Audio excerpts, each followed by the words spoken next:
We can see that, right? Part A is saying on fig 7.1, draw at least 4. At least means you can draw more, right? 4 field lines to show the pattern and the direction of the electric field between the two plates. So when we have two parallel plates like this, the electric field is a uniform one. So your field lines must be equally spaced. All right, so at least 4 of them will be ideal. So you just need 4 field lines which are probably equally spaced, right? Okay, so this is where we are. We can have one here, the second one there, draw the fourth one here, the fifth one I can put it there, right? Something like this. You can draw as many as you can, but make sure that the spacing is even, almost even. Yeah, and then there we go. I can have my arrows,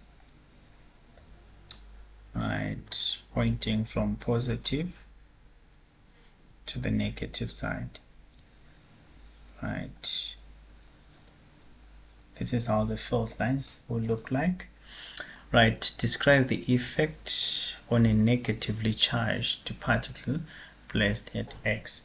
So if we put a negatively charged particle here, for instance an electron, so since it's negatively charged, it's definitely going to be attracted towards the positive plate. You know that electrostatic force, electrostatic attraction. So the question is saying describe, so we have to kind of write a statement there. The effect on a negatively charged particle, it is attracted towards the positive plate. The positive plate, right? That's what probably is going to happen there. Alright, the next question is saying during a thunderstorm an electric field is set up between a cloud and the ground. So the cloud is negatively charged and the ground is positively charged there. So electrons are discharged to the ground. Charges on the cloud and on the ground are shown. Right, the lightning shown in fig 7.2 discharges a current of 28,000 amps. So we have current here, right? So this is current. And then we have time, right?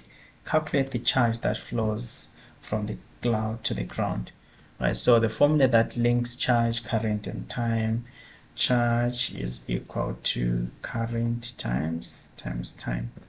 Okay, so it's just a matter of substituting these two guys. So this is 28,000 times 0.0012. Right, let's see what we get from here. 28,000 times 0.0012.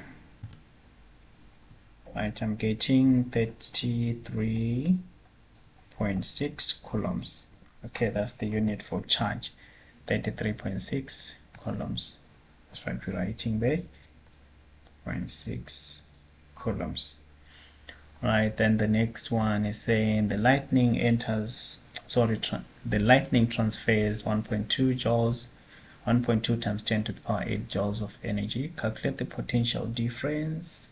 We're calculating the potential difference there, right? And what are we given? We're given energy, okay? So we know that generally potential difference is equal to energy per unit charge from definition. So that's what we are using. So E is how much? 1.2 times 10 to the 8 joules. It's in correct units divided by the charge we just calculated. Charge is 33.6 from the previous question. I think you saw that, right? Then we can simplify this. It means V is equal to, so we're saying 1.2 times 10 to the power 8. The power 8 divided by 33.6. Right, I'm getting 3571428. Right, this is approximately to two significant figures. That's 3 5 right, 3 6 actually, right, 3 6 0 0 0 0 0. It's 1 2 3 4 5 6, which is equal to 3.6 times 10 to the power 6 volts.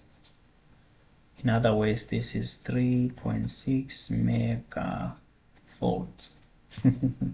Right, so yeah, generally this is how you calculate this. The reason why I rounded it off to two significant figures is because my raw data value, probably the lightning energy there, is to two significant figures. I can always round it off to that value. Okay, so that's generally what you're supposed to do on this question. See you next time, guys. Don't forget to subscribe and share.